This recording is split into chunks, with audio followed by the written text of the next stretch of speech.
ఈ రోజు రాష్ట్ర వ్యాప్తంగా చంద్రబాబు నాయుడు, లోకేష్, పవన్ కళ్యాణ్ గారు యువతకు చేసిన మోసాన్ని, నిరుద్యోగులకు చేసిన మోసాన్ని ఎండగడుతూ ప్రతి కలెక్టరేట్ వద్ద కూడా యువత భారీ ఎత్తున ఈ రోజు ధర్నా చేస్తూ కలెక్టర్లకి మెమరాండం ఇవ్వబోతుంది.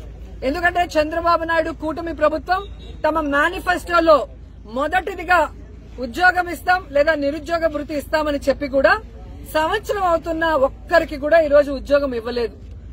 ఈ రాష్ట్రంలో 1,60,00,000 ఇళ్లున్నాయి. మరి ఆ ఇళ్లలో ఉన్న నిరుద్యోగుల పరిస్థితి ఏంటి? ఇప్పటి వరకు ఉద్యోగం ఇవ్వలేదు. అలాగే చంద్రబాబు నాయుడు మొదటి సంతకం చేసిన డిఎస్సీలో ఇప్పటి వరకు ఒక టీచర్ ని కూడా భర్తీ చేయలేదు. లోకేష్ గారేమో జనవరిలో జాబ్ క్యాలెండర్ రిలీజ్ చేస్తానని చెప్పాడు. ఇప్పుడు జూన్ వచ్చింది. అంటే క్యాలెండర్ లో సంవత్సరం మారుతుంది తప్ప లోకేష్ గారు ఇస్తానన్న జాబ్ క్యాలెండర్ అయితే రాలేదు. అలాగే పవన్ కళ్యాణ్ గారు తాము అధికారంలో వచ్చిన తర్వాత ఆయన తన ప్లీనరీలో చెప్పారనుకుంటా, ప్రతి నియోజకవర్గంలో 500 మందికి యువత అంటే మహిళ గాని మగవాడు గాని నిరుద్యోగులకి 10 లక్షల రూపాయలు ఒక్కొక్కరికి ఇస్తాం, స్వయం ఉపాధి పెట్టుకోవచ్చు అని చెప్పారు. ఇప్పటికీ కూడా ఒక్కరికి కూడా ఇవ్వలేదన్నది నిజం. సో ఈ రాష్ట్రంలో ఉన్న నిరుద్యోగుల్ని అలాగే విద్యార్థుల్ని మోసం చేస్తూ వాళ్లు మాత్రం ఈరోజు అధికారాన్ని ఎంజాయ్ చేస్తున్నారు. ఈ రోజు ఈ రాష్ట్రంలో ఉండి ఓటేసిన నిరుద్యోగులు, విద్యార్థులు ఉద్యోగాలు లేక, నిరుద్యోగ భృతి లేక, కాలేజీలకు వెళ్లే వాళ్ళకి ఫీజు రియంబర్స్మెంట్ లేకుండా, అమ్మఒడి వేసే వాళ్ళకేమో అమ్మఒడి సక్రమంగా రాకుండా ఏ విధంగా కష్టపడుతున్నారో మనం చూస్తున్నాం. కానీ పక్క రాష్ట్రం హైదరాబాద్ లో ఉన్న చంద్రబాబు నాయుడుకేమో సీఎం జాబు, పక్క రాష్ట్రంలో ఉన్న పవన్ కళ్యాణ్ కేమో డిప్యూటీ సీఎం జాబు, పక్క రాష్ట్రంలో ఉన్న లోకేష్ కేమో మంత్రి జాబు. ఇంతేకాకుండా ఈరోజు చంద్రబాబు నాయుడు కొడుకుని ఈరోజు సీఎం చేయడానికి ఎంత తపన పడుతున్నాడో మనం చూస్తున్నాం. పవన్ కళ్యాణ్ వాళ్ళ అన్న నాగబాబు గారికి ఎమ్మెల్సీ ఇప్పించుకొని ఈరోజు మంత్రిని చేసుకోవడానికి ఎంత తపన పడుతున్నాడో మనం చేస్తున్నాం. కానీ ఈ రాష్ట్రంలో ఉన్న నిరుద్యోగులకు మనం మాట ఇచ్చాం, అది నెరవేర్చాలన్న తపన చంద్రబాబు నాయుడు గారికి, లోకేష్ కి, పవన్ కళ్యాణ్ కి లేకపోవడం అనేది చాలా బాధాకరమని కూడా ఈ సందర్భంగా తెలియజేసుకుంటున్నా. ఎన్నికల ముందేమో బాబు షూరిటీ, జాబ్ గ్యారంటీ అన్నారు. ఇంటింటికి వెళ్లి బాండ్లను పంచారు. ఈరోజు సూటిగా అడుగుతున్నాను, ఇంటింటికి వెళ్లి బాండ్లు పంచిన తెలుగుదేశం పార్టీ జేమ్స్ బాండ్లందరూ ఎక్కడికి పోయారు?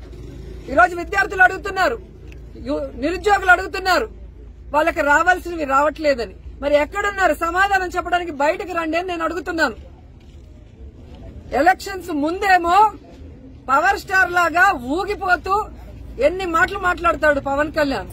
అదే పవర్ లోకి వచ్చాక ఫ్లవర్ యూత్ల చెవుల్లో పెడుతున్నాడు. ఎలక్షన్స్ ముందరేమో గబ్బర్ సింగ్ లాగా డైలాగులు చెప్తాడు. ఇప్పుడు ఎక్కడయ్యా మీరు చెప్పిన యువతకి ప్రామిసులు చేయట్లేదు అంటే రబ్బర్ లాగా మెలికలు తిరుగుతాడు.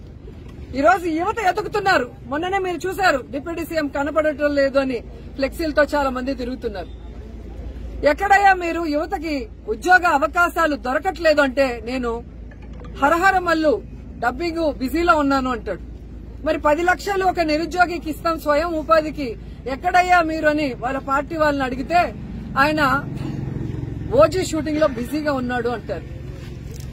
ఇంకొకరు వెళ్లి నిరుద్యోగ భృతి అన్నా ఇవ్వండి అయ్యా, ఉద్యోగం ఇచ్చే లోపల 3,000, ఇప్పటికే 13 నెలలు అంటే 13 × 3,000 బాకీ ప్రతి కుటుంబంలో ఉన్న నిరుద్యోగికి అంటే ఆయన ఉస్తాద్ భగత్ సింగ్ షూటింగ్ లో చాలా బిజీ, మా ఫోన్ కే అందటం లేదని జనసేన వాళ్ళు అంటున్నారు.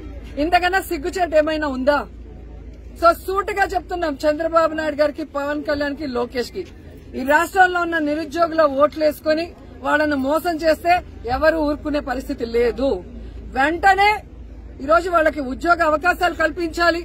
లేదంటే అంతవరకు నిరుద్యోగ భృతి ఈ 13 నెలలతో సహా కలిపి ఇవ్వాలని కూడా ఈ సందర్భంగా అడుగుతున్నాను. ఎందుకంటే ఈ రాష్ట్రం డబ్బులతో చంద్రబాబు నాయుడు ఒక హెలికాప్టర్ స్పెషల్ ఫ్లైట్, అలాగే పవన్ కళ్యాణ్ ఒక స్పెషల్ ఫ్లైట్, లోకేష్ ఒక స్పెషల్ ఫ్లైట్ కొనుక్కుంటాడు. మళ్ళీ అందరికీ కలిసి స్పెషల్ హెలికాప్టర్లు. ఈ దుబారా ఖర్చులకి డబ్బు ఉంది కానీ యువతకి నిరుద్యోగ భృతి ఇవ్వమంటే డబ్బు లేదు అంటే ఎవరు ఊరుకుంటారు? కాబట్టి వాళ్ళకి నిరుద్యోగ భృతి ఇవ్వాలి, వెంటనే ఉద్యోగాలు చూపించాలి, ఆ తర్వాత ఫీజు రియంబర్స్మెంట్ బకాయిలు వెంటనే ఇవ్వాలి. ఎందుకంటే కాలేజీల్లో పిల్లల్ని ఈరోజు ఇబ్బంది పడుతున్నారు, వాళ్ళు డబ్బులు కట్టకపోతే తరిమేస్తున్నారు. ఈరోజు వాళ్ళు చదువుకోకుండా ఇళ్లలో కూర్చుంటే వాళ్ళ కుటుంబాలు ఎలా బాగుపడతాయన్న ఆలోచన వీళ్ళకి లేదని నేను ప్రశ్నిస్తున్నా. కాబట్టి వైఎస్ఆర్ కాంగ్రెస్ పార్టీ ఈ యువత పోరుకి సంఘీభావం తెలియజేస్తున్నాం.